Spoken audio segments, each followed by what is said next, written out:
Social study chapter number 3 question municipal یا town committee کے فرائض کو بیان کریں۔ جواب میونسپل یا ٹاؤن کمیٹی کے فرائض: نمبر 1 ترقیاتی منصوبے بنانا، ان کی منظوری دینا اور ان کے لیے مالیات کا بندوبست کرنا۔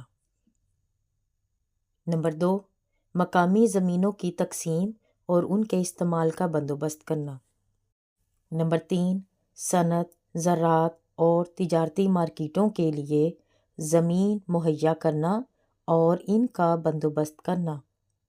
نمبر 4 پارک بنانا، کھیلوں کے لیے میدان اور قبرستانوں کے لیے جگہ مخصوص کرنا۔ نمبر 5 سڑکوں اور گلیوں کا بندوبست کرنا اور ان کو بحال کرنا۔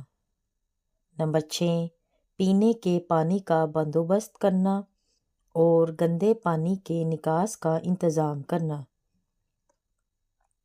نمبر 7 ٹیکس اور فیسوں کی منظوری دینا اور ان کو وصول کرنا۔ نمبر 8 مویشی منڈیاں قائم کرنا اور مویشی میلے منعقد کرنا۔ نمبر 9 کھیلوں کے میدان کا بندوبست کرنا اور ثقافتی میلے منعقد کرنا۔ نمبر 10 میونسپل قوانین کی خلاف ورزی کرنے والوں کو سزا دینا۔ نمبر 11 میونسپل کمیٹی کے لیے قوانین اور بائی لاز بنانا اور ان کو لاگو کرنا۔ لاز یعنی قانون۔